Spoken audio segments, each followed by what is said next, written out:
Testing. Yeah, I can hear you now. I was on headphones, not speakers. Oh, cool. Okay. I mean, if you want to open chat in another browser tab, you can do whatever you want. Yeah. That's all right. You can read me the best comments. Okay. I'm absolutely not going to do that. So, okay. Because, yeah. Well, I saw you. You saw the chat. So it is what it is. All right. So welcome. This is Peter Miller, who is maybe one of the most technically successful professional debaters in the world, I guess. How many people get like paid prize money for debates? I think I'm the first guy to win an internet argument, because normally I actually met Sar in the comment section on Scott's blog. Mm-hmm. And I told him he was wrong, and he's like, if you're so confident, why don't you just bet 100 grand against me? We'll get some judges to decide this. Yeah. So I did. So you officially won an internet argument. Every argument was like that. You officially won an argument. You got paid a lot of money for it. Yeah. So I've been following this for a while. I got there in an unfortunate way, but I guess just to start real quick. So your background, I read you do like comp sci and you climb mountains sometimes. What do you have like a certain affinity for this type of like hyper? I don't want to say obsessive, but I will say like obsessive research into topics. Have you done this on anything before? Or was this the first topic you've done this on? Or yeah, what's your background for this? I do obsessive research into lots of things, and I blog about things normally. I've never done a debate like this before. Mm-hmm. I guess I didn't, like every year I prepare for a climbing expedition, and I didn't do an expedition the year I did this. So it was kind of like, the same, prepare for 6 months and then do something dangerous and then move on. Okay. And then you did Root Claim have that $100,000 challenge before you guys started arguing, or is that something they made after? He's had it for like 2 years before that. I only saw it when I met him in the comment section. Okay. But nobody had challenged him over 2 years. Scott Alexander briefly tried to do it. They were going to argue about like vitamin D effectiveness for COVID, but they couldn't agree on terms, and Scott didn't want to take that risk. I don't know if you said this publicly or not, but was it your own 100K, or did you find somebody to stake you, or? It was my own money. Yeah. Okay. I took it out as a margin loan from my stocks. Figured I was getting it back, so I didn't really. Okay, so we have a Wall Street Bets poster as well. I see. All right. I'm curious, just before we jump into the whole debate stuff, do you think it's strange that on the Root Claim analysis, where they are so kind of like obsessively talking about odds for the debate and, calculating probabilities, did you ever discuss with them the idea of them offering you odds on the bet? Like if you have a whole system based on like, oh, we're 94% sure, like shouldn't there be some kind of odd payout there then? Yeah, I asked him to do 10% of my net worth against 10% of his, but okay. He said no to that. Okay. I said 2 to 1. He said no to that. Damn. He wants to do a rematch also, and I've told him maybe I'd rematch him if he'll give me better than 1-to-1 odds, but I haven't said yes to do it again. I was kind of burnt out after I finished the first time, honestly. For sure. So wait. If you rematch him right away. If you give him better than 1-to-1 odds, like you would have to give him odds to do the debate again? No. I said if he wants me to come back and do it again, maybe he should make it a sweeter offer for me. Okay, gotcha. I do think it's funny that one of the things that I say constantly, and this came up in your debate, I call this like all roads lead to Rome, where when you're arguing certain conspiracies, every piece of evidence can always like actually point to the same place if you really want it to. Like one loop I noticed you guys kind of got caught into. I almost wish you would have, there's a lot of things where I say wish you would have done this, but I'm thinking from my perspective of being way more brutal, where all of the evidence for zoonosis could actually just be evidence for lab leak. Like there's a world where you find the actual crossover species in some cave and they're like, thank you so much, you just proved lab leak, because that's the one that they actually captured and they put in the lab and then they leaked the virus from there, And I thought it was funny that after your guys' debate, they adjusted their odds and calculations, and their confidence went up after losing.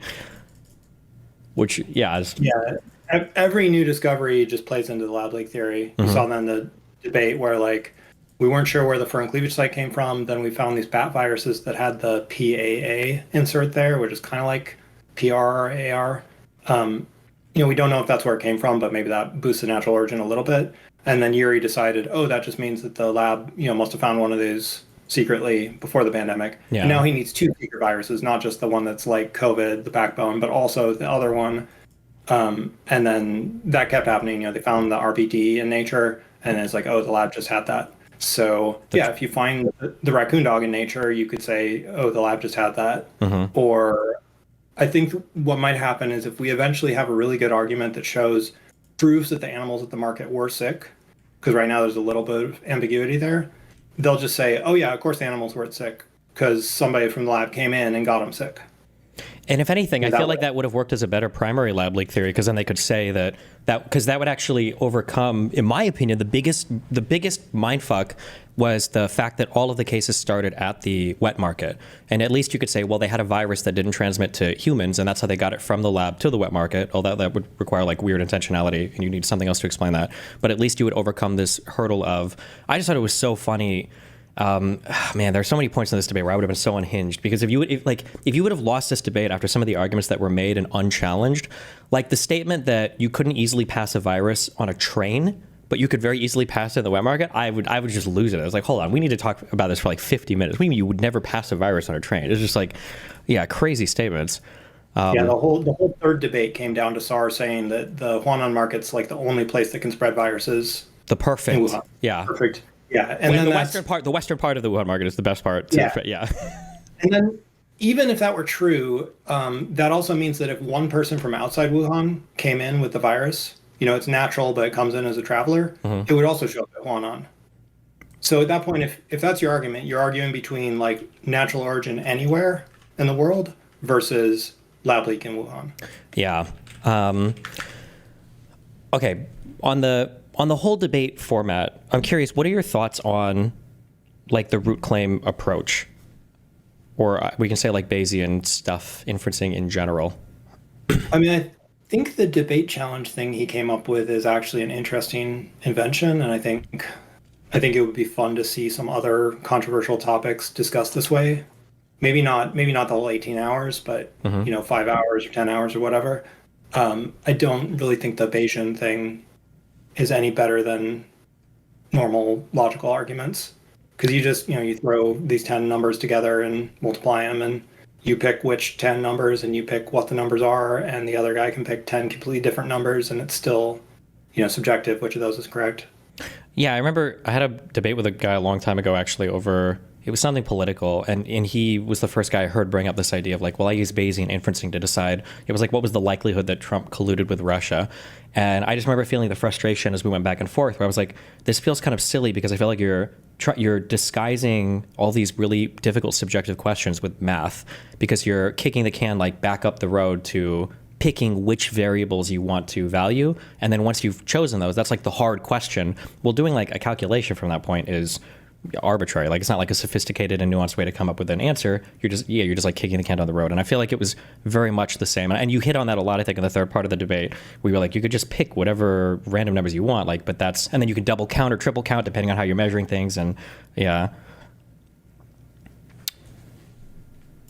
Yeah, there's somebody on Astral Codex 10 who was just talking about teaching kids how to use Bayesian analysis to solve all conspiracy theories, and I think that's going to go just as poorly. They were saying like analyze UFOs via Bayesian analysis or Bigfoot or and all those things. It's just like there's simple logical reasons why aliens probably haven't visited Earth, but putting that in numbers doesn't really help one way or another. Yeah, unless you're talking about like huge data scaled events or whatever, it seems kind of pointless. It works well for like a really small problem with just like two variables. Sure. But once you start adding, 20 variables, 50 variables, it's kind of useless. One thing that really frustrates me, and it was one of the reasons why I enjoyed watching this debate, and I'm in the process of reading through both of the judges' decisions. One thing that's really frustrating to me in kind of this current like alternative media environment is, and I think I've seen you say this on your Twitter account, there's this phrase like, do your own research, or I want somebody who does their own research, and nobody does. And there is sometimes this, you've got like different layers of people. You have like, I don't want to like call out names. I don't want to like rope you into hating people, but so I view people like Joe Rogan or whatever. They'll have these people on and they'll say, well, this is good because we can have good long form conversations. And the conversations are just garbage. They don't actually get into anything. And then you have this second tier of people, and these are the ones that I hate the most. They have this like aesthetic of research or rationality. And what they do is they try to develop these like sophisticated heuristics or these systems or ways of looking at the world, but then they always miss what is like just this fundamental factual investigation of whatever the fuck they're talking about. Like there are so many shows where I'll hear it said over and over again, just these random claims like, you know, why do they give all 3 shots together for the MMR? Like, I don't know. Have you looked it up ever? Where people just ask these like really basic questions, like, have you done any factual analysis at all? And then like put them into your big conceptualized model of how to view the world. And I kind of felt similarly for the root claim stuff. It was crazy how many times in that third debate, at the end of like an 18 and a half hour debate, Sarah's like, oh, well, I'll have to look that up. And it's like, dog, you have 30 minutes left on this $100,000 debate. What do you mean you'll have to look it up? Why did you look it up beforehand? What do you mean? And I feel like that's lacking. The people's like inability or unwillingness to like actually just like do a little bit of reading, you know? Yeah. I mean, so I'm happy to talk shit about Joe Rogan or other podcasters if that's part of the show, but I think he's really gone downhill over the last few years. I watched a lot of those people before the pandemic. I was a fan of Joe Rogan, Brett Weinstein, Jordan Peterson. And like every one of those guys has turned into conspiracy theorist or right-wing grifter. I don't know if that's just like we've gotten more polarized during the pandemic or those are just bad choices they've made. But like the whole IDW concept has gone downhill. And I think Rogan is like, I mean, he's more of a conspiracy theorist than ever. And it's also like he's very accessible. You know, you go on Spotify or you go on YouTube and his videos are everywhere. So if you want to learn about a new thing, you should really go and like find who's the expert on this thing and watch their video, not just watch Joe Rogan's opinion on it because he can't be an expert in everything. Sure. And so it's like, I think of it kind of like as fast food equivalent for information. You know, like you can find a McDonald's anywhere, but it's not healthy for you to eat McDonald's every day. I actually think it's worse than that. It's like going to McDonald's and getting the McDonald's salad every day with a ton of ranch on it and pretending that you're eating health food. Because the thing that's like triggered me so much over the recent kind of alternative media environment is not so much that it's like garbage. It's that they wear this like aesthetic of rationality. When you talk about the IDW guys, they all do this like dispassionate, hyper rational and logical. And they just say like the most outlandish shit. I remember even arguing with Jordan Peterson I think like 2 years ago, like he's still bringing up like, haven't you seen the VAERS database? And I was like, do you even know what the VAERS database is for? And like there's like the same talking points that are dispelled with like 2 seconds of reading. Yeah, and it's so frustrating because like if you were to describe like everything that you say to describe your like research process and everything else, I don't know if you noticed or not, but they're all red flags, right? It's like I like looking at how you describe like, oh, I do my own research. I don't have an educated background in this. I wanted to see what was going on. I was like, oh, this guy's going to be full of shit, like dipshit. I say the same thing about myself, like the way that I describe it, because like that aesthetic of like just being willing to do a bunch of reading and form your own opinion has been hijacked so much by all of the like counter narrative dudes that are now mainstream everywhere. I mean, yeah, people should listen to scientists and not me, technically, because I'm not a domain expert. But, I mean, I did put in a ton of research for the debate, and that's one of the good things about the financial incentives. I'm going to try as hard as possible. And I guess what I'm saying is also endorsed by scientists now. I'm friends with a number of them I've met after the debate, and a lot of them will retweet the things I say. So, or when I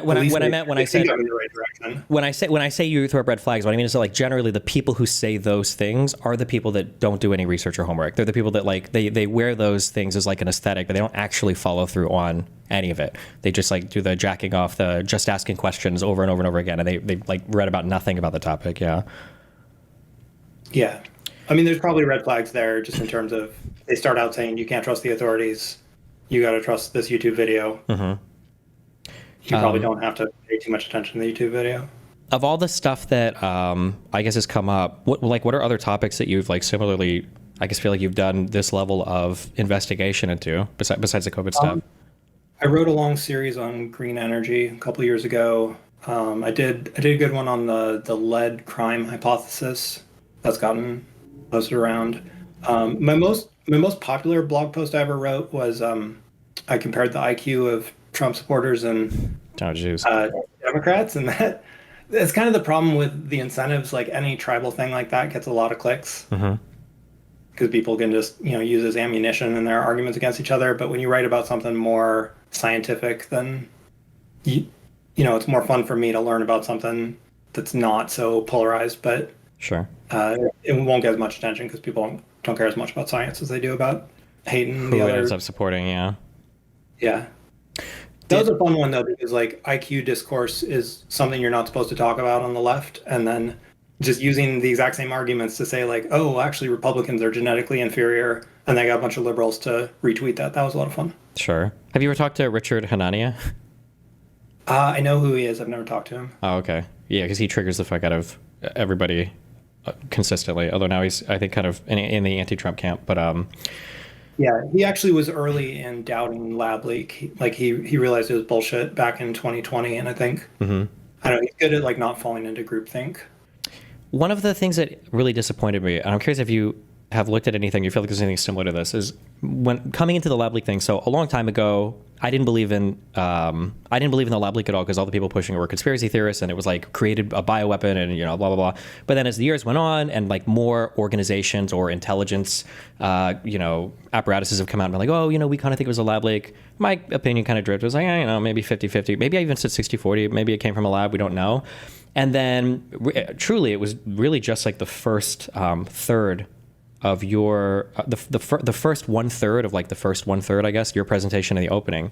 And after that, I was like, holy shit, this is like, I'm so unbelievably, like, I'm cringing at any time I ever gave any credence to this whatsoever. I thought this was way closer.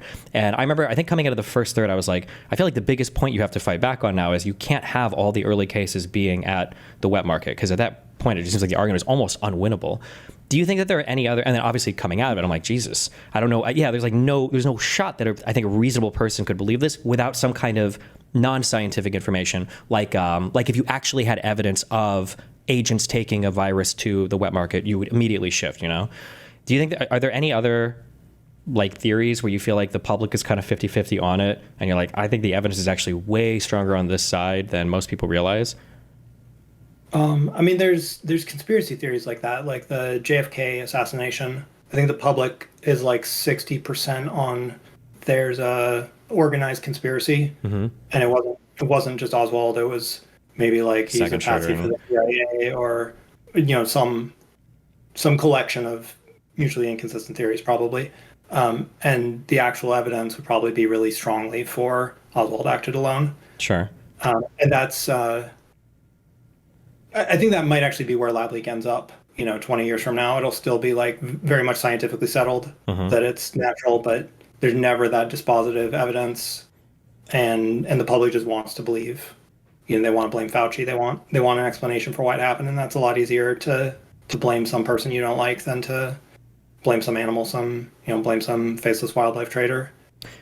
Yeah, that thing that you just said about it in the future is actually one of the things that bothers me the most. Is I don't like the idea of there being an idea that there's so much evidence against it and it's so clear cut, but I can see in like 20 or 30 years it will be a legitimately contested thing, and I can see parents telling their kids, like, oh, the 2020 election was stolen, like we know that for sure, and it definitely leaked from a lab, like everybody knew this, and they covered it up, and that idea of it just kind of somehow, I guess, like congealing inside of our collective minds and then going forward forever, it kind of bothers me. Yeah, they're already putting it into like high school curricula. Same with like the stolen 2020 election. There's states that are putting that in the official school curriculum. So that'll get propagated for a long time. And the JFK thing, actually, I think people had a reason to want to blame the CIA because the CIA was kind of right-wing coded back at that time. And, JFK was the left-wing hero. And so it couldn't just be like, here's our, famous politician that died for no reason. So you have to imagine this conspiracy where like there's a reason why he died, that it's a big political thing. And I think we saw that last year with the Butler shooting, where people on both sides, like on the left, it's a staged shooting, and Trump cut his own ear or something. And on the right, it's like this guy, he's working for BlackRock or the government or whatever. And you don't want to just believe that this kid's just some crazy incel that wants to kill, because we still haven't figured out what the kid's politics were, but like he Googled like appearances for both Biden and Trump, and it's kind of just like he wanted to shoot somebody to be famous. It's not even clear it was. Yeah, I was surprised at reading that like he like bought the ladder and shit like the same day. It was like an hour before the thing. It seemed a little bit just kind of unhinged. It wasn't like some super carefully plotted out event. Yeah. But you don't want to like just believe it's this random shit and some kid beat the security. So it has to have some meaning for your politics. So you lean towards some theory that like makes it meaningful for you. I'm curious, like interpersonally, You bring up this idea of hard to account for stuff. I wish I could remember the name of this guy, and I should, because I've watched this one segment of a JFK assassination video he's done. Like, I've watched this on stream like 6 times because I wish people could understand this point. Is sometimes you'll get like 10 pieces of evidence, and like 4 of these pieces of evidence will be like dispositive. It's like this, it's 100% this. But then you'll get like a couple things that are kind of difficult to account for. But these couple of things will like ruin people's minds, right? Like I think for the Oswald thing, he shot pretty quick. Like they were pretty quick shots, but it wasn't like impossible. But I think they were like pretty quick. But like the fact that they were pretty quick is enough for people to be like, well, and then to doubt like dispositive stuff where it's like, how do you explain this? Is there any way interpersonally that you've ever, like, have you ever argued this lab leak stuff with a friend or talked to people where you can shift them out of that type of mind state? Don't laugh. You don't have an answer to this? People ask me this all the time, and like my whole family is like crazy MAGA conspiracy and everything. I'm like, I have no fucking idea. I just do this shit on the internet, but I don't know how to actually do anything in real life. Yeah. Yeah, I can convince lots. I have convinced lots of people that are on the fence about this issue. Because like, it's like where I was or where you were, where it's like, oh, it's 50-50. I don't know. There's so much conflicting information. And you don't like really have a biased or motivated reason to want to believe it's a lab leak. You're just like, this is complicated. I can't tell. Mm-hmm. And so people like that, even Scott Alexander was like that. He was like 50-50 or maybe like 60-40 leaning Zoonosis before we started talking to him, before he wrote that blog post. And then he looked at the evidence and said, oh, wow, this is a lot stronger. All the epidemiology for cleavage sites really not that convincing. So people like that I can get through to. People who want to believe lab leak because it's like part of their identity are pretty impossible. Like I have a cousin that I talk to about every conspiracy theory, and I've haven't convinced him on this or really any other conspiracy theory. Okay, yeah. Yeah, if somebody's genuinely on the fence, yeah. Or sorry, go ahead.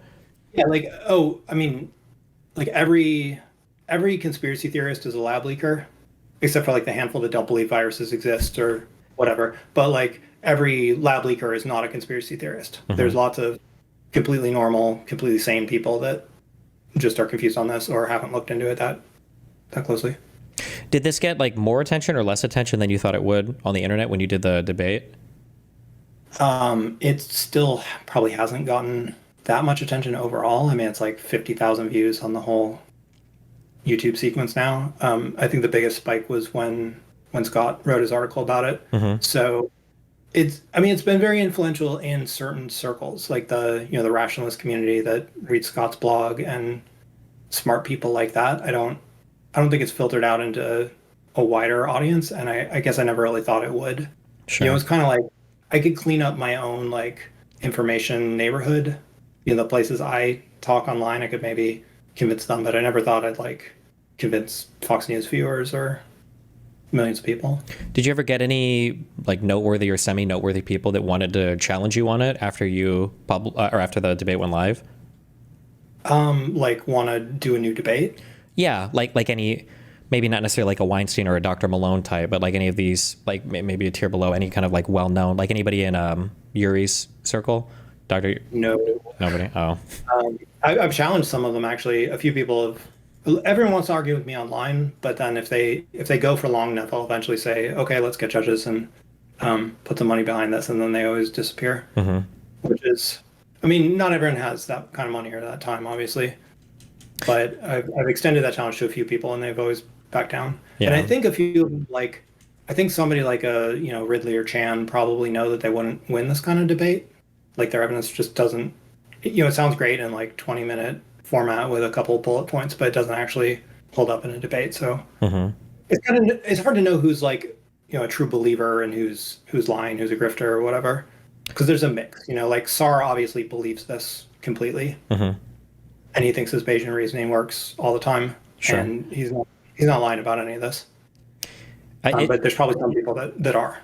If you look at if you look at like mainstream like shows or larger conversations, I say mainstream, but like if you were to have like a conversation from normal people, one of the things that I find really difficult about some types of conspiracies, especially when you talk about like grifters versus real believers, is sometimes like if somebody says a statement like, this virus looks manufactured, it binds perfectly to human cells, and there's this thing called the furin cleavage site that was artificially inserted. Like that's a statement that you can offer, and there are a lot of true aspects to that. But I feel like that's a statement that you can say in like 10 seconds, and I feel like it would take you like 45 minutes. Like you're like the average person probably doesn't know what a nucleotide is, right? And you have to like to talk about like out of frame versus in frame insertion, or what does it ferret even do, or like it just seems like so much legwork to get through. How do you, I guess, have you talk about like talking to people personally? For people that are on the fence, do you have to run through all this legwork, or like what are the most compelling pieces of evidence that you show them? I guess specifically and then more broadly for conversations like this. The good thing is I've built a bunch of videos about this and Twitter threads and blog posts, so I can at least link explanations rather than just repeating it every time. But yeah, that's a lot of work. And like if somebody challenged me to an hour-long debate, you know, we each got half an hour, I would probably just avoid that because I don't think you can unpack all the subject material in that much time. Sure. And that's what's so hard about this compared to other conspiracy theories, you know, like a 9/11 conspiracy theory. It's pretty obvious right away that there weren't like explosives in the buildings, or people can intuitively understand something like that. Or even like vaccine debates, it's kind of easy to tell who's crazy and who's not. Sure. But understanding virology well enough to know what a foreign cleavage site is, which ones have been added before, why a scientist would choose this one or that one, is so much work. And there's, you know, so many hours of lab leak theories and objections that you have to overcome. Like this wasn't 18 hours because I wanted it to be 18 hours. It was that long because there's that many different versions of the lab leak theory that you gotta, you know, work through to take the whole thing down. So if you end up debating this in half hour, like good luck with that. Well, I feel like just going off of everything, like I said before, I feel like the strongest thing that I would harp on would probably just be the origin of the cases. Like the fact that there were so many early ones that started around the wet market. I feel like it's almost inescapable. There's that, and then that's tied into another thing that conservatives say all the time, where they'll be like, "Oh, the lab was right next to the wet market on the doorstep." But or they say you were on like Piers Morgan last week, and he said a mile. Yeah, and it's. And I did, but the thing, if you watch that episode, obviously I wasn't ready to go into all the lab leak there because that was not what that show was about. But I offered to fight the guy on it. But obviously these people never accept a debate. Like they have to be ambushed with it. But but even saying like 1 mile away, like we're Americans. Like if you go to New York City, you know, like Central Park is like 1.5 miles away from the Empire State Building. Like what do you mean? It's like right next to it. Like it's such a stupid statement. But it's not even a mile, right? I think it's like a 12.5 mile journey or something. And I feel like just on. Like, Manhattan to Queens or something like that. It wouldn't even be in the same borough. I feel like that's like the most compelling like pro wet market thing. Like how do you possibly account for the spread otherwise? And then there's one thing that you did. I don't know if you did. I think you might have done this in part 1 of the third part, but I thought that this was extremely compelling. Is you flipped and you said if a single one of these pieces of evidence were in favor of the lab leak, it would be completely over, right? Like if all the cases originated from around the lab, that would be it, right? If you had positive tests of samples from the lab, that would be it. If your first 4 or 5 cases came from the lab, that would be it. Like you only need like one of these. And I think even you said, and I would probably say, like, oh yeah, I'm actually probably way more in favor of the lab side. But the fact that you have all of these things that just continue to point towards the wet market and nobody's priors update or whatever, nobody changes their mind even a little bit more in that direction. Yeah, it's very frustrating. Yeah, so people are going to come back with, oh, well, the data is fake. China, it's biased, you know, ascertainment bias, or they're just hiding the earlier cases. And then, you know, you need to be ready for that. That was one thing I see when I'm debating people. I'm curious if you have any of these like things you pick up on. Is sometimes people will do things where I look at it. The biggest thing that I get when I'm arguing with somebody and they don't realize what they're arguing. They don't have enough like depth into the facts. So sometimes they'll bring up a point that is actually insane, and they don't realize how insane it was. I thought it was crazy that you guys. It was in the final part of the debate where Sar brought up. It might have come up like one time briefly early on. Is it Connor, the guy, the white 25? And I was like. Yeah. Wait, this is coming. I don't even remember this. This would probably be your single most important piece of evidence potentially. If this guy was like infected so much earlier, was a traveler, like was told, like how can you just like offhandedly kind of bring that up and not really explore it with any more curiosity? That's a really important case. I think, yeah. So I debunked that in the debate, and then Sar's response was basically, it doesn't matter if Connor himself is correct. As long as you have one case before the market, then you've debunked the market, and that means the market origin theory is fragile. Like it's always at risk of you finding one case that'll disprove it. Yeah. And in his case, he thinks it's not fragile; it's robust because it's this Bayesian thing. And a lot of it is just his case is not like not as concrete, and that's why it's not as fragile. Like if you said, I think the lab leak started on November 15th, then all I have to do is find a case from, November 10th that's outside the lab, and I can break that. So his argument's not like actually robust. It's just that it's not well specified. Yeah. It's the lab leak happened at some month, at some lab, via some mechanism. But it was Wuhan and it was some lab. Yeah, I think that's another thing that was a little frustrating, although maybe because of the nature of the debate, is it feels like you kind of had to lay out a fairly specific, an incredibly specific zoonotic transfer, right? Like you have to justify why there were 2 spillover events in this particular part of the market. You have to talk about the mythical mahjong table origination theory, where I guess all of these poor Chinese people are being shoved into these infection rooms, and why that wasn't true because of the graph or whatever. You have to point out all these very specific things. By the end of that debate, even from Yuri, who seemed a lot more well-versed in the material, I'm not sure what is the lab leak theory? Like, is there one start to finish consistent lab leak theory that tries to account for everything? Because it feels like you're always jumping between like 6 different ones. No, they're obviously not. And they throw in details. There's the September database, and then there's the November 3 sick workers, and then there's the October like hospitals and cell phone records, and those are all mutually inconsistent. Mm-hmm. I think you were starting to pick up on all of that by the end of the debate. Like you looked at the parking lot, the satellite photos of the hospital parking lots. Oh God, and yeah. And it's like they're comparing last year versus this year and different weeks from each year. And I would never bring this up in a debate because it's too much mathy stuff, but I feel like it's incredibly compelling that I never even considered. I hate that I consider this. Our growth rates. When people say things like, oh no, I think the first case it probably happened back in like maybe late August or like early October. It's like, and what? And then I think even Star argued, it was probably cryptic transmission for 2 months. And then the perfect super spreading areas are the wet markets, and it can't super spread in any other place. And it's like, yeah. Sorry, go ahead. Yeah. And if those hospitals were actually overloaded in October, then that means there's a huge number of cases in Wuhan, and there should be cases around the world. And everything needs to fit a timeline. Mm-hmm. And so that's like this argument that the case data is fake. That's worth thinking about, but the data we have fits this like growth rate where it starts at the market and then grows to be as big as we know the Wuhan outbreak is in January. Mm-hmm. And the math works out perfectly based on like the growth rate in Wuhan and the growth rate in other cities that we've measured. You start with 1 person in late November and you get exactly the right number of people when Wuhan locks down. Yeah. And the other way you can prove this is you can look at genetic diversity. This is the like time to most recent common ancestor calculation. So when it starts, the virus has no mutations. Like every copy of the virus is the same. And then it starts randomly mutating. And you can tell like from if it has this much diversity, this is when it started. You can backtrack there. And that also gives you the same date. Like the most recent common ancestor is early December, which is right when the market started. And so China could even fake that if they wanted to. Like if they faked the cases, they also had to fake the genomes. Yeah. Which is the same answer. Then there's also genomes from around the world.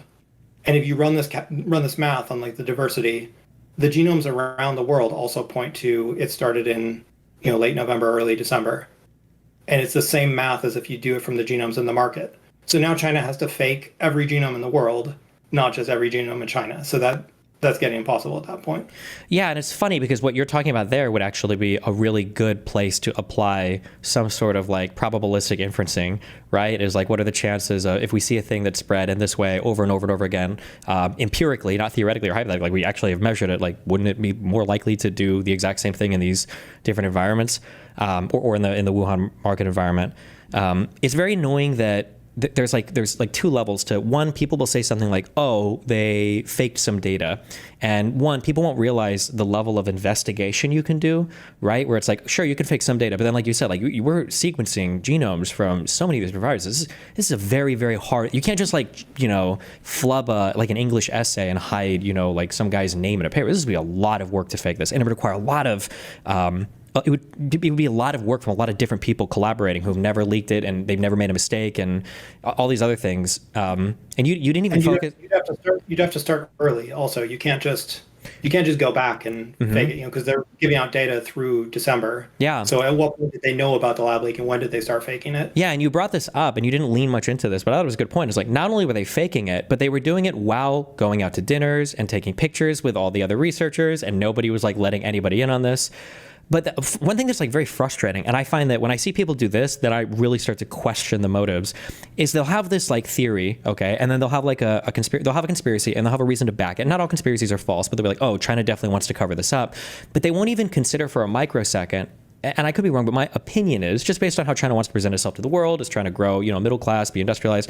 I feel like China has just as much of a reason to hide it coming from a wet market, but that's not even remotely considered. Because I feel like to some extent, that's a very humiliating event, that if you have people eating like disgusting animals from a wet market and that is causing these fucking worldwide pandemics, like I feel like they would have just as much incentive to cover that up. But instead they fake all this data to make it look like that's actually what happened. Yeah, I don't know. It seems so dumb. Yeah, people don't understand the politics there. Like the story is, oh, they're making up this market outbreak to hide the lab leak, but in reality, the Chinese government doesn't say it's the market. Their theory is that it either came from outside of China, maybe on frozen food, or it came from a U.S. lab, something like that. So every time you bring up the market outbreak, they say, oh, that's not true. It didn't start there. So like, why would they fake the data to point to the market, but then also not even agree with that? Why would they go on to say, oh yeah, this, and also why wouldn't they fake the data to be really good if they wanted to do that? Yeah, I was gonna say that too, because they cleaned everything. Why wouldn't they just say, oh look, we have the original genome? Why the fuck would we be using car models and all this shit that I barely understand? We found both lineages, like they decided to fake a market event that has only 2 spillovers, and they're hoping that everybody just happens to piece this together through. And then the whole like the secret virus thing, but then they publish like the RATG. They publish that after the outbreak, and it's just like, or like why would they even publish anything relating to any of these? Yeah, it's so hard to explain. That's why I was asking, like, is there one lab leak theory that tries to account for everything? Because it seems like there haven't been. Yeah, there are people who have their own lab leak theory, but there are lots of different people and there's lots of different theories. And every time the data actually comes out for the market theory, China is usually unhappy about that. Like there was this raccoon dog DNA that came out in 2023, and it came out almost by accident. And like Western scientists analyzed it right away, and China took it down after we discovered that there's like raccoon dogs and civets in it. And they tried to cancel the, I think it's GIS-AID. It's this database for genomes. They tried to cancel the accounts of the Western scientists who looked at the data and said that they'd done something wrong by looking at the data from the market. So like, if they're trying to fake data to point at a raccoon dog, why would they be angry when that data comes out? One of those. In the WHO report, they even denied that there's animals at the market. They said there's nothing illegal, no wild animals. Look somewhere else. Because I think when they went and they did the first sampling, I think they killed them all, right? Or at least removed them? We don't know. Either the vendors took out their own animals because they knew a few days in advance that something was up. And then, I think the authority killed all the animals on December 31st. They definitely didn't test any live animals. They tested like a couple of frozen animals from the wrong species, and then they tested some stray cats. I like the one point, again, you didn't lean into any of these that much, but I still appreciate it. The fact that they'd removed that fucking character from the signs in the wet market showing that they had the live animals, I thought was very funny. I just saved that for the debate because that was just fun to ambush. Sorry with that one. I figured you never would have noticed that. Yeah. There are also just like a couple of like really interesting facts, like the fact that on, I think it was on December 31st, I saw this as I was going through Eric's write-up. I didn't know this. And on December 31st, they'd already said that there were like 27 patients, and they thought there was like some wet market connection. And this was before like all of the lab leak and all these other huge conspiracies, started and everything. So one thing that Starr kept saying in the last debate that drove me crazy, I don't understand this.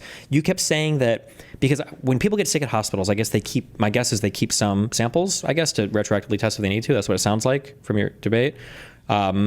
To go back and look at stuff, but he kept saying that like there's no way they could have tested retroactively because they'd be trying to find this case in the middle of 80,000 flu cases or whatever. And I don't understand that talking about. He's kept bringing it up. It's like, I mean, you would just test it. It's not like it would be like you would test it, and if you get a PCR match or whatever, then that would be it. I didn't understand that talking point. That kept coming up over and over again. But I mean, they did test samples. They tested 40,000 samples from blood banks. People that donated before the pandemic. Yeah. And none of them had COVID in those samples. And They tested like saved flu samples, like 1,000 of those, and there's just nothing from before December. Yeah. So yeah, so I don't know what SAR's idea was there. Yeah. When you were approaching the debate for this, had you already like made slides up for like other debates you'd had with people or anything, or did you start this whole project like from basically nothing in terms of like having a formal presentation set up? I mean, we started negotiating in like February, and we didn't finally do the debate until like 7 months later. Hmm. So I was making slides for most of that time, just as I went along. I was confident enough that I knew the right answer, back in February, but then I had a bunch of time to learn more and more about it. Hmm. And so I just kept making my presentation a little better. And then like I'd only finished the week one presentation by the first week. Um, and then I like the week two was only like half done, and I just finished that quickly in time for the second debate. Okay. Do you when you were On the doing week three, like I made that on the spot because I didn't know where we were going to go in the third week debate, so I kind of sure. just made that once we were done with one and two. When you were doing the initial preparation and you were doing the research, I guess, for the 7 months leading up to it, did you have like expert friends that you could reach out to, or was a lot of this just like reading papers or YouTube videos or? So I had one like paid research assistant, as a his name's Shinji Yang. He's on Medium and Substack.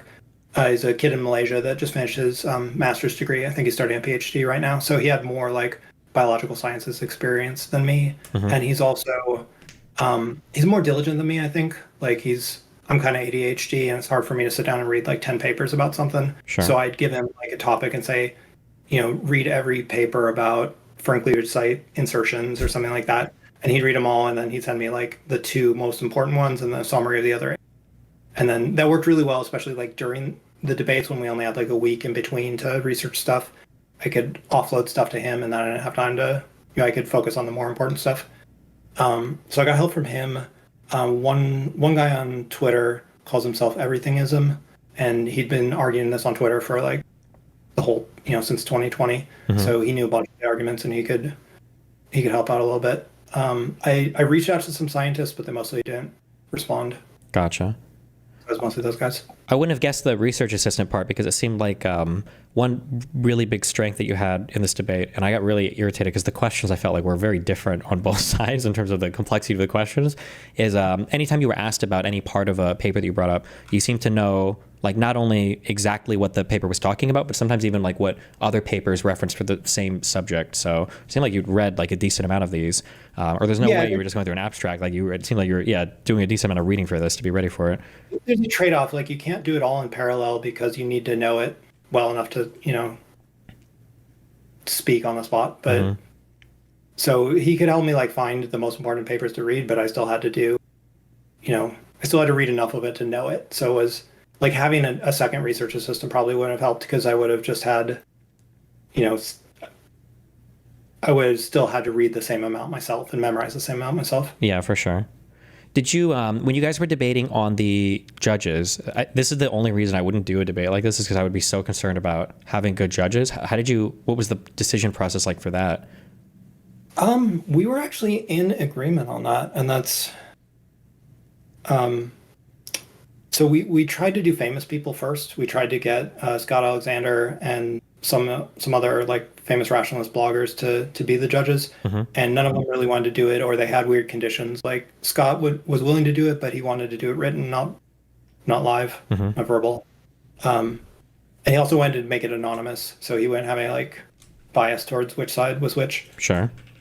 And then yeah, some people wanted like too much money for it, or just it's hard to negotiate that. And so we finally did like an open call. We actually did it on Reddit, on the SiteStar Reddit. Hmm. There's a lot of smart PhD scientists on there and stuff. And we did another site that's like contract scientists for hire. You pay them by the hour. And so we got a bunch of names from those two searches, and we interviewed them. And we interviewed about 5 people together, and we both ranked them in terms of like who our favorites were, and we agreed on number 1 and number 2. When you were interviewing these guys, did you ask them for their prior opinion on which theory they thought was likely to be true? Yeah, they had to be like close to 50-50, not leaning too hard either way. That was part of, and like one person we interviewed had actually written like newspaper articles arguing for lab leak. Okay. So we couldn't pick them. Okay. That was way too biased. But just in terms of qualifications.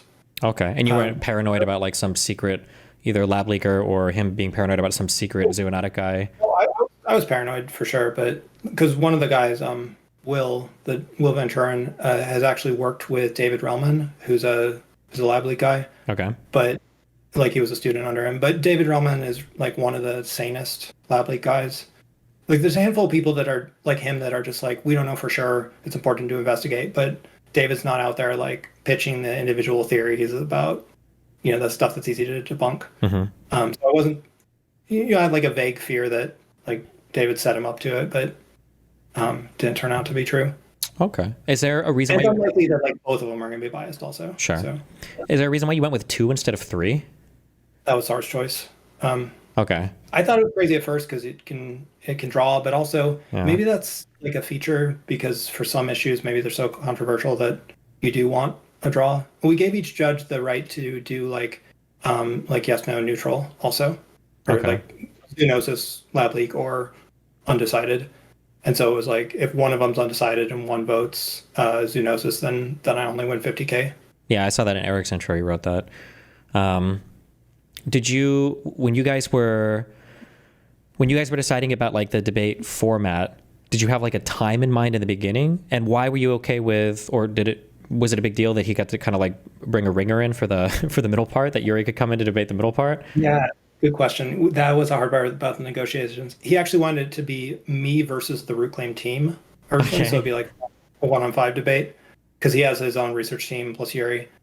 And I say that sounds really unfair. He actually wanted to be like team versus team, and he thought I could get a bunch of scientists to argue with me, and he'd get a bunch of lab leakers, and that sounds like a terrible 5-on-5 debate. It's like 100-hour bet or something. Yeah, that'd be wacky. Yeah. Well, scientists don't debate. They think this is all a bad idea. They think science should be peer reviewed and handled in writing. So even if I reach out to those people, there's no way I would have gotten them to help. So that would obviously just end up with me by myself versus Sar and his team, and then he can his team can Google things on the spot, and or just it's just psychologically intimidating to go up against a group. So I refused that, and the compromise I gave him was you can nominate anyone you want, anyone in the world for each day, and I'll debate against them. And Okay. he picked himself for 2 of the days and Yuri for the other day. Were you worried about the when I do? So I used to say this. You mentioned the ADHD thing. I just started Vyvanse at the end of 2023, so I can finally I can sit down and do like a lot more dedicated research than I ever have been able to before. And in the past, I would be afraid of debating conspiracy theorists because there's always like something that I just don't know. Like it'll be some random why were in the Holocaust, why were the doors made out of the thinnest wood? And it's like, I don't know what the fucking doors are made out of. And now you've like auto lost because you can't answer this one question.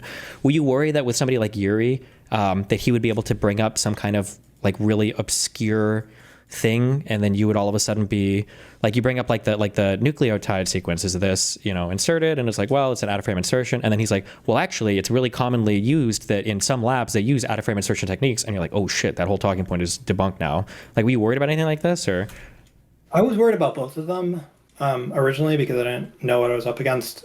Sar is actually a competitive poker player. He's made like over $1 million playing poker. So I was always absolutely wondering, do not believe that now, but go ahead.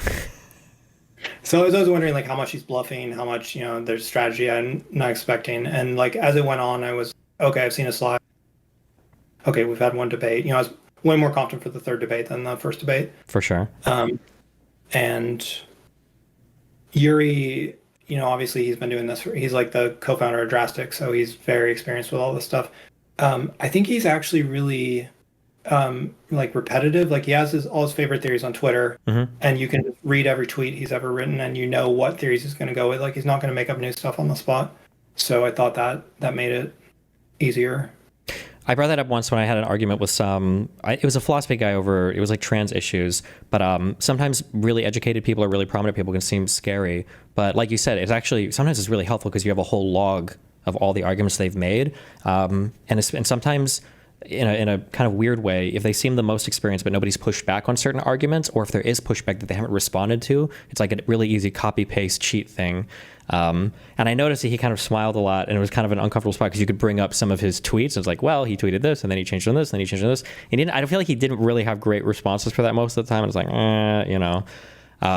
when you look at somebody like Yuri, so I feel like, without throwing anybody under the bus, I'm throwing somebody under the, I feel like Cyrus, I just don't even know I have no idea what was his thought process for the whole thing. I feel like Yuri had like a much better comprehension of the subject matter, like for sure. And I feel like he was a lot more, like I would say, like good faith in his approach. But I feel like push come to shove, if it was like, he's in front of the gates to heaven and St. Peter's like, you can get into heaven, but you have to answer this question honestly. Do you really think it was a lab leak? I feel like he'd be like, probably not. Do you get that feeling, or why? Or you're not sure? Or? I've talked to Sarah a lot outside of the debate now, and I think I have a good mental model of what Sarah actually thinks, and I'm sure Sarah actually believes this stuff. Sure.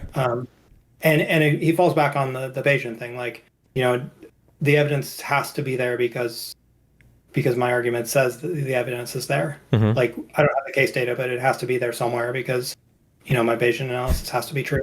Yeah. And I don't, I haven't talked to Yuri outside of that one debate, so I don't know what's in his head. I mean, you can look at what he's done previously, like, so he does this anti-aging research thing. Okay. Which is probably itself kind of a scammy field because nobody's figured out the fountain of youth, and lots of people try to sell that. But he started out online with there was this oldest woman in France. I think her name's like Jean Calment. She was like 120 years old, and he had this theory about she's lying about her age, like her took over her identity and she's dead. And so he's pushed at least one kind of conspiracy theory before. So that's maybe like a little bit of a red flag, but it's not huge. I mean, there's other, like, I've talked about Matt Ridley a lot and how he's been doing climate change denial for years, and it's a lot easier when somebody's done like multiple conspiracy theories to say like, okay, this guy's probably political, this guy's a bad actor, whatever. Whereas Yuri, he doesn't like have a huge body of work to judge from. Okay. But he seems friendly and honest. I'd be happy to talk to him again. It is frustrating with how you can get some people who are like, people will point to one statement that like Fauci, I don't even think he ever really made it, but they'll say like, oh, he lied about masks or whatever, and that one statement is enough to discredit every single other thing that he'll ever say. But then they'll follow other people who will be wrong on like 400 million different subjects. And like the part of the big inspiration for me even like digging into this lab leak stuff is because Joe Rogan and Alex Jones and all these other people keep saying over and over again, conservatives were actually right about almost all the conspiracies, 2016, 2020 is like, they lied about the lab leak. What else are they lying about? Well, and then of the things that I've looked into, like the Gen 6 stuff or like the 2020 election rigging, like most of them, or like the vaccine stuff, like nobody mass died, like no government did passports forever. Like they seems to me like they were wrong about almost everything. But somehow that thing is like taken hold. Like I think even in the liberal mind that it's like, oh, damn, these conservatives were right about a lot more than we realized. And it's like, no, I don't think they were. I think they were wrong about way more than anybody realized. That really triggers me. Yeah. I feel like for most conspiracy theorists, the problem is not that they're like too skeptical. The problem is that they're like too credulous. Yeah, like, I would say selectively skeptical. That's the thing that triggers me. Like, I think it's a really good question when people are like, we need to look at the incentives for big pharma. And it's like, yeah, I think that's super fair. But why aren't you looking at the incentives from the guy sitting across from you who is getting paid so much money to push this exact same theory every single day on his program? Like, this guy makes like 8 figures, 9 figures. And then people point to these government workers that are getting paid like $54,000 a year and be like, this is the guy who's getting paid off. And it's like, really? That dude? Yeah. You got a big audience for selling these theories. So there's an incentive just to lie for attention. And then there's, people are selling supplements on their shows. Big pharma is corrupt. Yeah. Well, in looking at the whole lab leak stuff, what do you think is the most compelling argument, I guess, in favor of lab leak? I really don't believe it at this point, but I can see it both ways still sometimes. It's like there's like that famous illusion, like the duck and the rabbit. You can see it both ways, and it's still the same. Like, okay, it looks just like a wet market, but you can also say, okay, but it's so close to this one lab, and diffuse sounds kind of like you making sarbecoviruses. And both are really rare events. Like pandemics this bad don't happen often. We haven't had a pandemic this bad since Spanish flu, really. So when you're talking 1 in 100-year events, you maybe shouldn't be super confident either way about what can cause them and how often they are. There's like the lineage A evidence is kind of the linchpin of the market. Like maybe that's the weakest part of the market evidence because you're really only relying on a few data points of where the earliest lineage A cases are. Yeah. I don't know.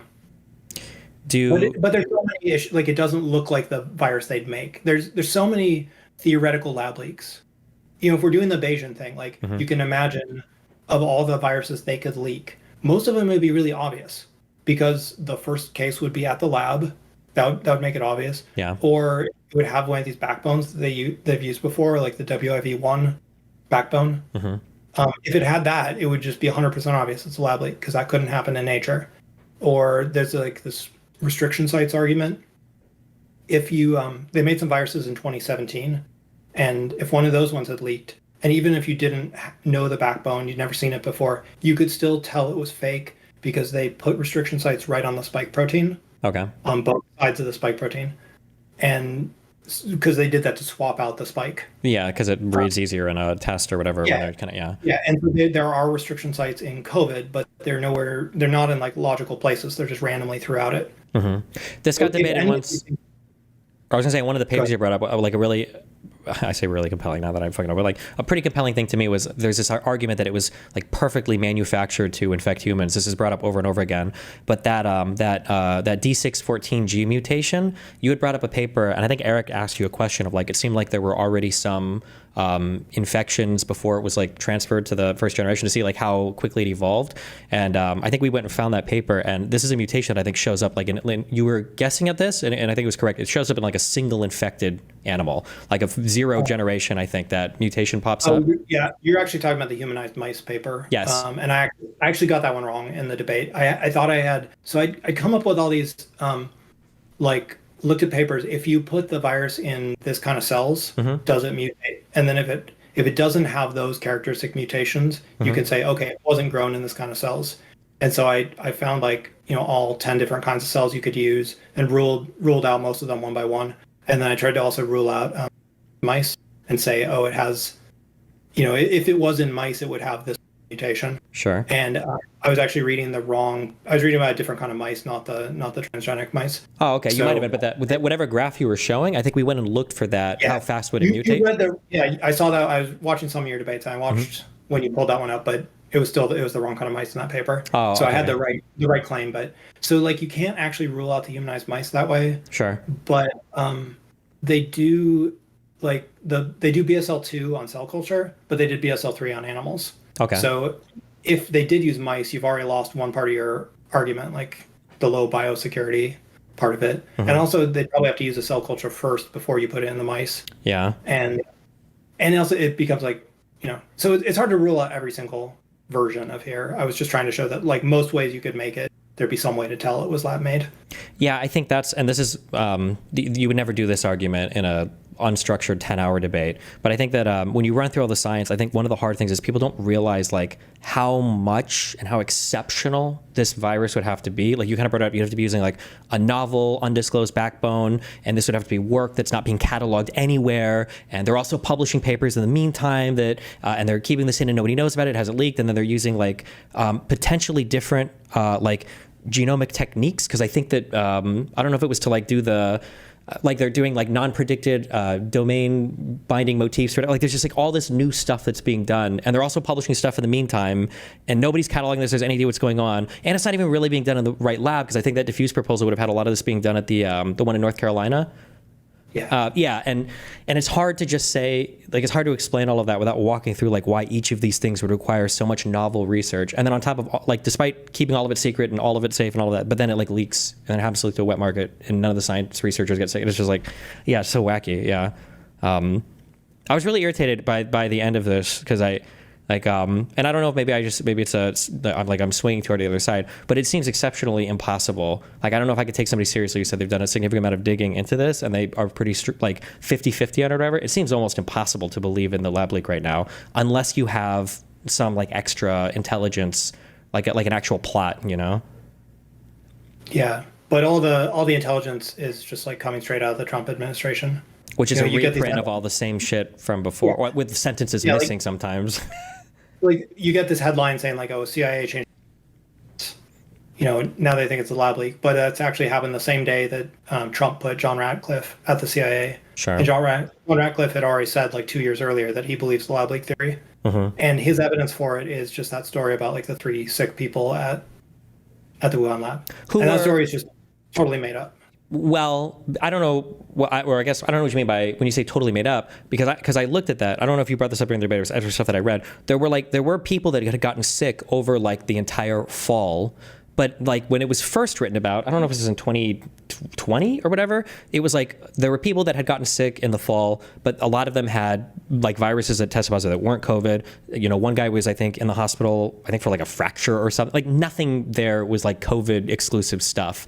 And that statement of like sick people kept getting transferred to new reports, but they would like lop off some of it every now and then. And now it's like the current form that it exists in, I think in the current 500-page, Trump White House report is like, there were researchers that were sick with COVID-like symptoms in the fall of 2019. And it's like, that's like 1/5 of that is true, but it's like so misleading that it's not really at all. And it's so frustrating, to see that carry through still. Well, so there's the full intelligence report that you read where they're saying like, yeah, some people got sick, maybe some people had colds, whatever. But there's this story that came out of David Asher in the Trump administration, Trump State Department. Okay. Who said that 3 people got hospitalized for COVID in November. Oh, I haven't seen that one. Okay. And so he said that the first time in this State Department memo that was, I think it was January 15th, 2021. So It's 5 days before the end of the first Trump administration. So, they're like, they've just gotten done with denying the election and like January 6th failed. And they're like, fuck it, let's release this on the way out the door. Mm-hmm.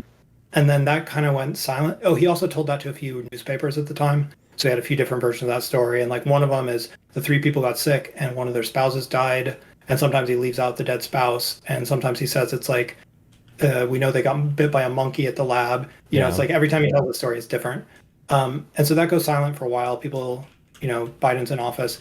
And it shows up again in May of 2021. And there's this article in the Wall Street Journal by Michael Gordon that says, like, I've talked to anonymous government sources and we have intelligence. 3 people got sick in November 2019. Mm-hmm. Michael Gordon happens to be the journalist that first said that Iraq has weapons way back when in 2003, I guess that was. Sure. So, like known government propagandist. And his anonymous sources are obviously just Trump's State Department. Mm-hmm. But that got this huge splash in the paper because like every other big newspaper says, oh, if the Wall Street is reporting this, then I'm going to report this. And you can look at like Google Trends, like when people got interested in lab leak, that was like the first big spike was with that article. And everybody on social media changes their mind that day. I went back and Nate Silver upped his priors and like Noah Smith, people like that. They see it, oh, okay, the government is onto something. But it's still just this recycled story that probably just got made up in the first place. And then like Josh Rogan added details to that. He said that like, oh, we know it was ground glass opacities. And it turns out that Josh Rogan is just friends with David Asher. Yeah. So it's just a small group of people spreading the same story. Those are, and then I was gonna say Nate Silver and Noah Smith. Those are the people who are like, they're not Joe Rogan. I consider these people to be much, much smarter. They have a very good thought process, but they don't have all the facts sometimes. And then I see them kind of take these statements, and I was like, no, guys, yeah, I'm not criticizing them. Like they're smart people. Nate does great election analysis, and Noah writes a lot of interesting stuff about other topics. But these are like the smart centrists that are getting fooled by this stuff, and they're helping like move the conversation along by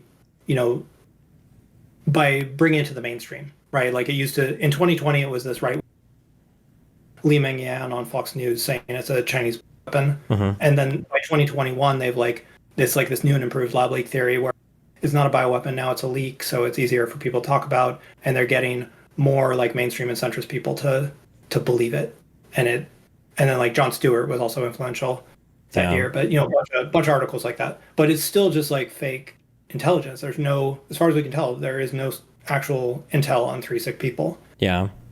And when the CIA says like, what do they think about it? They're actually just relying on the same story. That's what John Ratcliffe is. And even then, like John Ratcliffe has talked about those people before. And when he talked about them, he said like, oh, they got disappeared. China they got sick and then China made them go away. But today we've actually given names to them. Like they did this Michael Schellenberger Substack where he said it's Ben Hu and these 2 other people. And this is like a week after he's like talking about, oh, the government knows about alien craft. So probably not the source you would use if this is real information. Yeah, but and then it's also story over and over. Yeah, because people want it because they're hungry for it. But then it's also one of those things where it's like if you knew anything about anything related to this, you would know that how like people just don't realize how exceptional the claims they're making are, right? Like, okay, so China knew that 3 people were infected, so that means that you legitimately could do the Bayesian stuff here, right? Okay, well, 3 people were infected and they knew about it and they were hospitalized. So how many other infections are there, right? Because we know that, so you can run it there. So there must have been a ton of others. Why didn't China lock anything down then? If they knew that it was a highly infectious new pneumonia disease, why were these like? There are so many other questions that you have to ask at that point. How did they fuck up so bad that they got the first 3 secretly, disappeared them, and then it fucking super spread at a wet market right after, and they acted clueless the whole time? Why were their hospitals giving announcements that 27 people like why like what? Yeah, there's no way to account for the variety of all of the information there, but people just will say a thing, they don't realize how extreme the statement is. Yeah, exactly. Like if there's 3 people and they actually got hospitalized for COVID, like how often do you go to the hospital in your 30s? And so it's probably not just 3. It's got to be like, if it's 5% hospitalization rate, you've got like 60 people that are sick at the lab. So it's the whole lab. Yeah. And it's the whole lab, but then there's not a cluster, or at the hospital they went to, it just one person from that cluster goes to the wet market like a few weeks later. None of it really makes sense. Yeah. If you were to do this, so Rootclaim updated their argument, and now they are even more in favor of it. Would you do that debate again? I know you mentioned it earlier. Would you do it without odds, or would you need odds this time, or why wouldn't you do it and even 100K again? I would maybe do it again. I mean, it's a lot of work for, it was over 6 months the first time, and in write code for, to make more money without risk. So in that sense, it's not like a great way to spend that time. I feel like it, maybe it has some social impact because a lot of people, or some smart people have paid attention to this, and it would be very good for society to kind of move past this theory. So maybe it'd be valuable to do it again just to like show it wasn't a fluke that I won the first time. But I don't think it'd be a lot of fun to do it again. Sure. I feel like I'm guessing. I'm actually helping Sar a little bit right now with a debate that he's doing. So he's busy with another project. So we couldn't do a rematch right now. Okay. I feel like if you were to do it again, I'm guessing there'd be a lot less groundwork you'd have to cover in terms of like basics, like having to learn like basics, but like the lab leak theory evolves. Sure. So I got to learn all the new lab leak theories, and there's been we had the 60-page diffuse final document before, but now we have the 1,400-page diffuse draft document. So I have to go read 1,400 pages and see if there's anything important in there. And one good thing is that like AI has got. Wait, your mic's cutting out a little bit. Wait, that whole last 5 seconds I missed. You said AI has gotten a little bit better? Go ahead. AI has gotten a lot better in the last 2 years. So I could maybe sub out more of the research to like have ChatGPT read the 1,400 pages and summarize it. I have to rely on my friend for that. Gotcha. As much, but your quant. Yeah. Would you and then are there any other, if you had to debate like one other subject, I guess, assuming it was like a similar format, what other subject would you debate? Never thought about that. Never thought. Do you have like a strong opinion on like climate change or anything else, or like a thing that you think is like everybody believes something? Yeah. I mean, I could do a climate change debate. The hard part is finding judges for a lot of this stuff. So like Star's debate right now is he's debating COVID vaccines, and Rootclaim is actually taking the pro-vaccine side on that. Steve Kirsch, who's anti-vax. Okay. And they're arguing whether COVID vaccines killed more people or saved more lives. Jesus. Okay.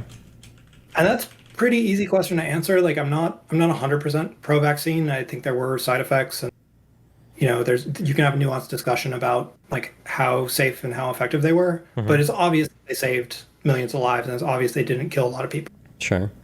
So you need judges that go into that and they're like 50-50 on that question. It's like if you had a flat Earth debate. I was just going to say that, yeah, flat Earth. Do I want a 50-50 judge on flat Earth? Is there a 50-50 judge? Oh, yeah, I'm on the fence. We need to debate a little. Could go either way. So I think it's hard for the really out there topics. And okay. And then are you like, in terms of stuff that you consume online, are you like a big member of like the Rationalist community? Do you read all the Scott Alexander stuff, or are there any other content creators or podcasts or anything you consume? I read him, his blog, and a lot of people similar to him. Don't watch a lot of podcasts right now. I watched Dwarkesh and Robert Wright. sometimes Steve Shu. I've kind of, I gave up on Joe Rogan years ago. I watched Lex Fridman for a little bit longer than that, but kind of given up on him too lately. But Gotcha. Trying to think. Last question. Do you have any hot takes on AI alignment? I don't have any strong opinions on AI. I'm kind of afraid that I'm going to be unemployed programmer within like 2 or 3 years at the rate we're going, and I should probably like bank as much money as I can programming now before that happens. I was blown away by like the first ChatGPT around like 3.5 was pretty bad, but with the jump to GPT-4, it was obvious that it was getting smarter faster, and every step from there has been very impressive. So I'm definitely on the side that like we're going to get AGI soon-ish, or something that's just very useful either way. I think deep research is very useful. It'd be hard for me to even start a brand new leaning on AI a little bit to start the groundwork. Okay. All right. I have one more. I'm not really no thought about like Doom or anything, but Okay. One more question, just because this guy helped me a lot with my reading and research. He says, could you please ask him what he thinks about the Mojang mine leak hypothesis, where the mine was contaminated by a SARS-related virus or just a fungal infection? A master and PhD thesis wrote that the plasma tested positive for a SARS-related virus, but Chinese official cause of death was a fungal infection. Have you ever heard of this before? yeah, I'm definitely familiar with that one. So this was a popular theory in 2020, and it was like, the idea was that like they went to this mine shaft in 2013, 2012, something like that, and there were miners there that got sick. Could have been fungus, could have been a coronavirus. Sounds vaguely like pneumonia, and so maybe it was actually something like SARS-CoV-2, and then maybe they saved samples from those miners, and then maybe those samples leaked out when they looked at them again in 2019. So first off, half the miners died. Damn. So that disease would be like 50% fatal. So you wouldn't actually need gain of function research. That was the theory. You'd need like loss of function research to make it, because COVID's only like 1% fatal. The other thing is it's like completely, it's mutually inconsistent with all this stuff. Like people say like this diffuse grant can't be a coincidence. But if the Mojang mine theory is true, then the diffuse thing is meaningless because it's a separate theory. And if diffuse is true, then the Mojang is meaningless. One of them has to be a coincidence, and I think both of them are coincidences. Gotcha. Okay. Yeah. Well, do you want to link anything, or any questions or anything, or anything you want to say to your everybody's been forced to watch your 15 hours of debating? Yeah. No, I guess I wanted to talk just briefly about like why this is important.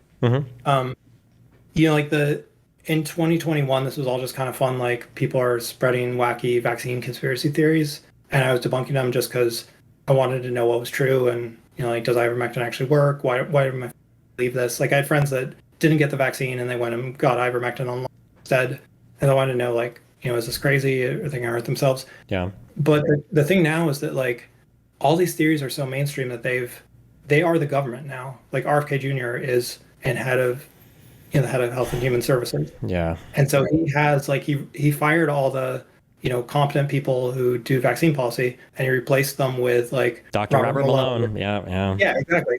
And so all these theories are like guiding our major health policies, and they could have really big risks in the future. Like we could have an H5N1 pandemic coming in the future. Low odds, but every year that would be really horrible. That would be worse than COVID. And he's making choices that will prevent us from responding to that. Like to vaccinate against that, we usually grow flu vaccines in chicken eggs, and that's really dangerous with H5N1 because it's a bird flu. So if that like flock that we use to grow the vaccines caught H5N1, it would come in and kill all the birds we need to grow the vaccine. So we couldn't actually, prevent the disease in humans. Something that's related to what you're saying that actually really triggers me, I hate that this phrase even exists, is I feel like we're so poisoned against gain of function research. But I feel like if you applied this to any other field, people would see the obvious benefit, like gain of function to atomic science, for the Manhattan Project for nuclear weapons. We obviously have to do this. Gain of function for AI, right, is kind of, you argue, is what it is, right? But when it comes to biological stuff, I think people would want to completely defund and get rid of all of it. It's like, even if we ignore all of the positive side effects of creating vaccines and everything, like, wouldn't we want to know what our enemies are creating? Like, how could you really just ditch all of this? And yeah, it's very frustrating where the mind is, I guess, socially on that right now too. I mean, I think a big part of the problem there is we don't know how to ban it narrowly. So like there are a couple bills to ban gain of function research, but they're going to ban like most of virology if you follow the text. Sure. There was this one from I think it was Kansas Senator Roger Marshall, and he was saying, wrote down some of the text of this one. It's like, if you're working with influenza, coronavirus, or any synthetic construct, and you're testing, does it change infectivity, transmissibility, pathogenicity, or host range? You can't do that experiment. So it's just basically a really everything. Broad. Yeah. And so if you want to understand how COVID escapes human immunity, because it does that, with Omicron and the next variant of Omicron, you can't do that experiment anymore. Or lots of H5N1 research. Oh, and then the synthetic construct, like any gene therapy would be banned under that. Or if you cut off the spike protein from COVID and work with that on its own, that's synthetic. So you couldn't. And then his law said, it's not just that you cancel the experiment, it's you take the university or the research, all federal funding. Wait, your mic is cutting off a little bit again. You said you take the researchers off of all federal funding if they're caught doing. You take the university that's funding the researcher, and you cut off all federal funding from that university if any one person at the university does something that's gain of function. Mm-hmm. So then the universities are going to be paranoid about doing any research because they're going to, so it's the politicians aren't smart enough to know where you draw the line and what's just going to ban a shitload of research. Yeah. And then Trump did a new bill, executive order, because Congress couldn't agree on it. And his one is you can't give funding to China, which is China has money. It's not going to stop them from doing research. Mm-hmm. Yeah, and the idea that they're and then other than that, he's RFK's handpicked some people who are going to look over every experiment and decide which ones they think are safe, which is, as good as those two people are, those three people. Mm-hmm. And the RFK stuff could all end really badly, saying the proper way to stop the H5N1 pandemic would be you'd have not just the vaccine you grow in chicken eggs, but you'd have a backup, you'd have a mRNA vaccine, because you could make that safely no matter what. And there was a contract to build an H5N1 vaccine for bird flu, and he canceled that. So we're not going to have that tool at our disposal if we get that pandemic.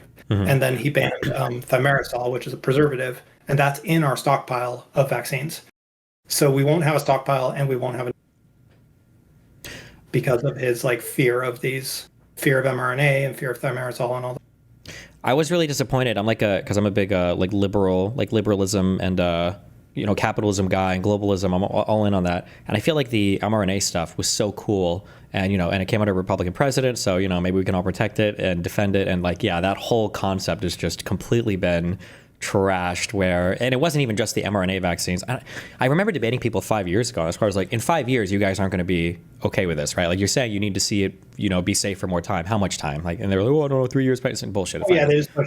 You'll be sorry in 10 years. And it's not even that, it's that and then also the fact how long do you think of that? I think the longest recorded vaccine adverse side effect is 3 months, I think, after vaccination, but people think that somehow 10 years into the future some vaccine side effect is going to pop up. And and then now it's it's spilled over into all vaccines. And the biggest fear that I have, and it started with these flooding events in Texas.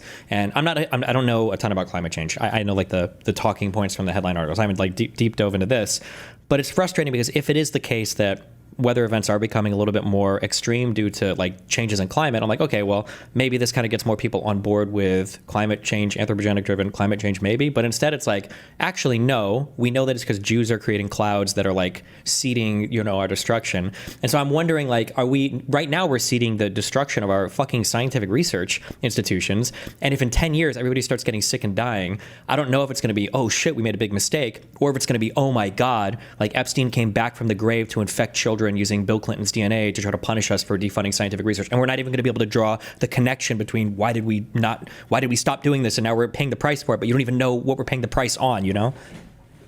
Yeah, the bans are dangerous, but even just the big defunding in NIH might be bigger. And then like the international, where like we cut the USAID funding, you know, because who cares about the people dying in Africa? But even if you don't care about people dying in other countries, you should still be worried about public health in other countries, because diseases, you know, don't stop at borders. And if we're not helping other poor countries with their, you know, healthcare programs, then that's more diseases that could start there and come and kill people in our country. Yeah. So it's bad for national security. Yeah. Yep. And it's bad to just have like no collaboration with other, you know, like if we actually wanted to, it should not be some law that you know the GOP Congress writes. It should be some international agreement among scientists and among international governments, so that China's doing the same standards. Like we could write the perfect law in the U.S., but if the Chinese labs are unsafe, they could still make a dangerous virus. So we need that kind of collaboration. And we shouldn't be like Joe. We should still be talking to China. We should still be talking to their scientists so we know what's going on with their research. Mm-hmm.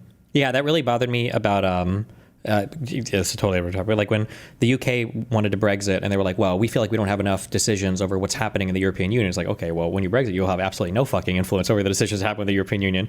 And yeah, it was the same thing here. Like we like dumped the WHO and it's like, okay, well, what are we hoping to accomplish with that?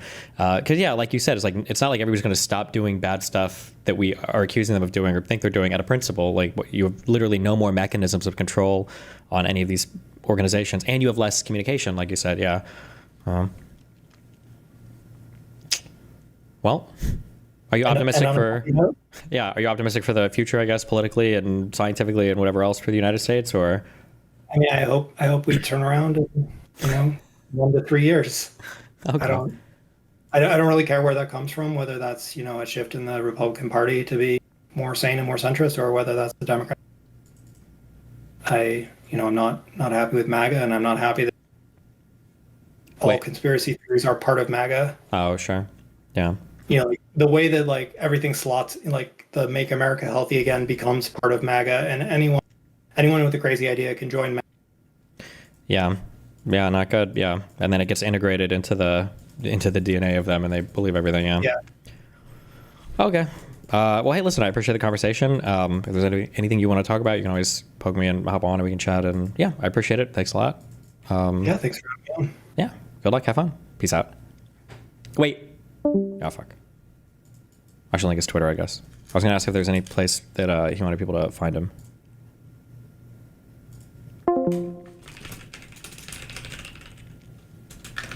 I feel like that guy was like aggressively normal. Like just a very normal human being. Which is good. We need more of that.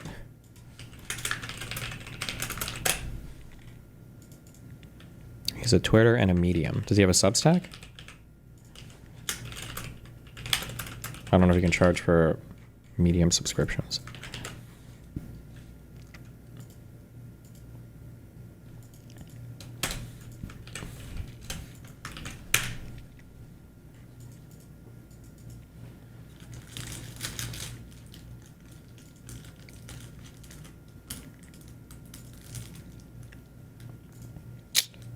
Well, what a time, guys.